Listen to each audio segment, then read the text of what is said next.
시청자 여러분 안녕하십니까? 김동수입니다. 윤석열 대통령 탄핵 심판이 이제 얼마 남지 않았네요. 4월 4일 날 11시에 판결이 되는데 주요 쟁점을 한번 알아보겠습니다. 3대 포인트라고 볼 수가 있는데요. 3대 포인트는 내란죄에 관련된 문제입니다. 그리고 두 번째는 곽종근하고 그 곽종근의 증언과 홍장원의 메모가 되겠고, 그리고 검찰 조서에서 증거 능력이 있느냐, 뭐 이런 세 가지가 쟁점이 되겠는데요. 국회 측에서는 말이죠, 형법이 아닌 헌법 위반만 판단해야 된다, 이런 주장을 하고 있습니다. 그러니까 결과적으로 국회에서는 탄핵을 소추할 때는 내란죄로 탄핵을 소추해 놓고, 헌재에서 심판할 때는 내란죄를 철회해달라고 했잖아요. 원래 내란죄가 한 80% 해당이 되는데 이거 철회하게 되면은요, 그래서 이제 윤석열 대통령 측 입장에서는 핵심 사유가 뭐냐, 내란죄를 철회하면 당연히 이 탄핵 심판은 각하해야 된다, 이렇게 주장하고 나서고 있습니다. 그리고 여러분 곽종근이죠. 곽종근 전 특수사령관 이 증언을 했는데 요원을 빼달라, 인원을 빼달라고 해서 요원, 그러니까 의사당이 투입한 요원들을 빼달라고 했는데 회유를 당해가지고 뭐 의원을 빼달라 이런 얘기를 했습니다. 그러니까 국회 측 입장에서는 곽종근의 증언과 홍장원의 정치인들 체포하는 거, 그런 증거가 신빙성이 있다, 이렇게 보는데, 윤석열 대통령 측에서는 무슨 소리냐, 지금 곽종근이하고 홍장원이가 증언을 지금 번복하고 있다. 그리고 곽종근하고 홍장원이는 민주당으로부터 회유를 받은 의혹이 있다 말이지. 그러니 신빙성이 없다, 이렇게 이야기하고 있습니다. 그리고 세 번째 쟁점은 검찰 조서가 바로 증거 능력이 있느냐 없느냐인데요. 국회 측 입장에서는 당사자들이 검찰에서 조서 꾸미면서 서명을 하고 날인한 조서가 있기 때문에 증거로 사용해도 가능하다, 이렇게 주장하지만 윤석열 대통령 측 입장에서는 당사자가 헌재에 나와서 부인했지 않냐, 부인한 것을 어떻게 증거로 사용하느냐, 증거로 사용할 수 없다, 이렇게 나서고 있습니다. 자, 그래서 이렇게 심판 주요 쟁점이 크게 세 가지인데요. 자, 만약에 이제 4월 4일 날 결정이 되겠습니다만은 8명 중에서, 재판관 8명 중에서 6명이 인용이 되게 되면은 윤석열 대통령은 파면이 되겠죠. 그렇다면 헌법 규정에 의해서 60일 이내에 선거를 치르게 됩니다. 대통령 선거. 그렇다면은 6월 3일 날 대선이 치러질 수도 있겠고요. 그러나 지금 헌법재판관 8명 중에서 3명이라도 3명만 기각이 된다면, 3명이 반대를 한다면 당연히 기각이 되겠죠. 그러면 윤석열 대통령은 바로 대통령실에 복귀를 할 수가 있습니다. 직무 복귀를 할 수가 있어요. 자, 그런데 야당에서는요, 지금 언론 보도에 의하면 헌재가 만장일치로 8대 0으로 파면할 것이다, 이렇게 주장하고 나섭니다. 여당 입장에서는 4월 4일 날 결정을 하는데 4대 4로 기각이 되는 날이다, 이렇게 주장하고 있습니다. 자, 그런데 오늘 이재명이의 성명이 나왔습니다. 헌법재판소가 합당한 판정을 내릴 것이다, 뭐 이런 이야기를 했습니다. 더 구체적인 이야기 하진 않고요. 그런데 이 박찬대가 이게 문제입니다. 박찬대가 윤석열 대통령이 복귀하게 되면 대한민국이 파멸한다. 이런 이야기를 하고 있습니다. 헌법 파괴자가 단호하게 단죄를 받아야 된다. 이런 이야기하고 있습니다. 나는 이 박찬대 원내대표 하는 행동을 보면은 좀 어린아이 같지 않습니까? 너무 지나친 표현인데요. 좀 우둔한 사람 같은 그런 생각이 들고, 딸랑딸랑. 이재명이가 지시하는 대로 그냥, 생각도 하지 않고 그냥 앞뒤 가리지 않고 그냥 발언하는 모습 보면 조금 좀 안 되기도 했어요. 그런데 여러분, 박찬대도, 인천 연수구에서 부정선거로 당선된 사람들 아닙니까? 이런 사람들이 내란 선동죄 아니겠습니까? 그러면서 윤석열 대통령이 복귀하면 대한민국이 망한다고, 파멸된다고 지나친 얘기인 것 같습니다.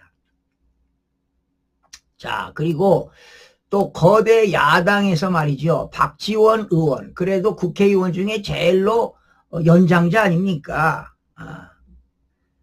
이 사람이 하는 이야기 좀 들어보면 말이죠. 헌법재판관 중에서 기각을 낸 재판관은 제2의 이완용이다. 자자손손 한국에서 못 살 것이다. 이렇게 이야기를 하고 있습니다. 역사적인 죄인이라고 이렇게 나서고 있습니다. 여러분, 참 이 좌파 정치인들은요, 수단과 방법을 가리지 않습니다. 목적을 탈환하기 위해서 말이죠, 지나친 그런 언동을 하고 있습니다. 그런데 우파 정치인들은 좀 웰빙 정당이라고 하잖아요. 공부도 열심히 하고 바른 생활도 하고. 자, 지금 말이죠, 여당은 강하게 나가야 됩니다. 한마디로 야당 정치인이 뺨을 한 대 때리면, 오른쪽 뺨을 때리면 왼쪽 뺨을 그냥 2대를 때리시기 바랍니다. 이렇게 강하게 나가야 된다는 겁니다. 지금 대한민국은 체제전쟁이 벌어지고 있어요. 자유민주주의를 선호하는 보수파, 전체주의, 사회주의를 지향하는 좌파 정치인, 이런 체제전쟁이 벌어지고 있습니다. 여러분, 윤석열 대통령이 비상계엄할 당시만 해도 지지율이 10%였습니다. 지금은 지지율이 50% 이상, 심지어 언론에 나오지 않지만 60%도 육박했을 수도 있습니다. 왜 이럽니까? 윤석열 대통령의 비상계엄의 정당성, 당위성, 그리고 윤석열 대통령에 대한 그런 진정성을 국민들이 안 거 아니겠습니까? 사실은 윤석열 대통령은 법조인이기 때문에요, 경제를 잘 모릅니다. 그러나 그 미래를 보는 통찰력이 있어요. 한간에 윤석열 대통령이 경제 대통령이라고 하잖아요. 왜 경제 대통령이라고 하느냐? 대통령이 당선되고 나서 해외에 얼마나 출장을 갔습니까? 대한민국을 알리고 수출을 증대시키기 위해서 MOU를 체결하고 지금 수출이 증가되고 있잖아요. 이렇게 어려운 와중에서도 그게 윤석열 대통령이 해냈다는 거 아니겠습니까? 그래서 나이 드신 분들이 아스팔트에 나와서 투쟁을 했지만 이제 비상계엄으로 젊은이들이 깨어났기 때문에 지지율이 올라가는 겁니다. 그래서 나는 윤석열 대통령이 정말 위대한 대통령이라고 보는 겁니다. 또 하나 말이죠. 이 탄핵소추의 그 선관위를 장악했다는 거 있습니다. 여러분, 국회에는 280명을 보냈는데 선거관리위원회는 비상군을 300명을 보냈어요. 그런데 국회 측에서는 뭐라고 하느냐? 근거 없는 의혹으로 선관위의 독립성과 공정성을 침해했다 이런 얘기 하잖아요. 그런데 윤석열 대통령 측은 부정선거 의혹을 검증하기 위해서 선관위를 장악했다 이런 얘기입니다. 에? 지금 부정선거를 가려내야 돼요. 그러니까 대한민국 모든 국민들이 더불어민주당을 정당을 해산시켜야 된다 이걸 주장하고 나서야 돼요. 그 이유는 뭐냐? 부정선거로 당선됐다 말이지. 지난 24년 4월 10일 날 부정선거로 해서 지역구 국회의원이 53명이 당선됐다. 그러니 이거는 무효하고 재선거해야 된다. 내년 지방선거 할 때 국회의원 선거 다시 해야 된다. 이러고 외쳐대야 됩니다. 오로지 국민들은 부정선거를 외쳐야 됩니다. 여러분 윤석열 대통령이 부정선거 의혹을 검증하고 진실을 규명하기 위해서 비상계엄을 한 겁니다. 그리고 여러분 그리고 군에 국회에다가 병력을 보낸 거 뭐 국회 측에서는 그렇습니다. 정청래는 국회를 봉쇄하고 해산할 목적으로 한 거 아니냐. 천만의 말씀입니다. 국회 질서 유지를 하고 국회 질서 유지하고 그러기 위해서 병력을 투입한 거 아니냐. 그리고 의원들을 끌어내라고 지시를 한 적이 없어요. 그런데 곽종근이가 그 회유당해가지고 의원을 끌어내라고 얘기했다가 다시 아니라고 번복했잖아요. 이렇다면은 지금 오늘 또 조선일보에서 헌법학자들 6명을 인터뷰했는데요. 3명의 교수는 인용해야 된다.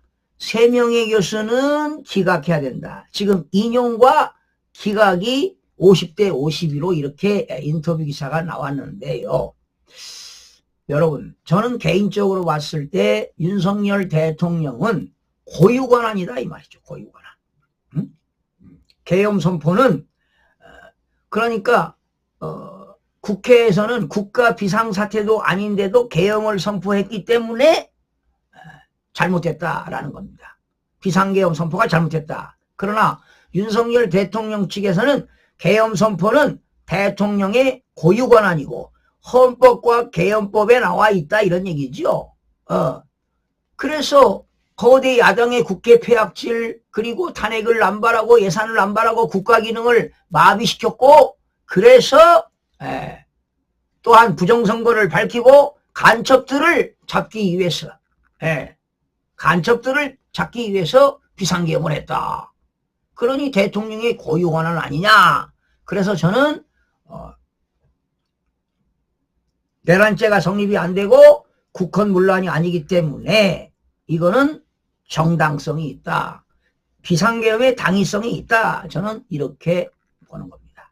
여러분들은 어떻게 생각하십니까? 이제 대한민국의 운명의 시간이 다가오고 있습니다. 4월 4일 오전 11시에 탄핵 결정이 나오는 순간인데 대한민국의 운명의 시간이 다가오고 있습니다. 시청자 여러분 고맙습니다.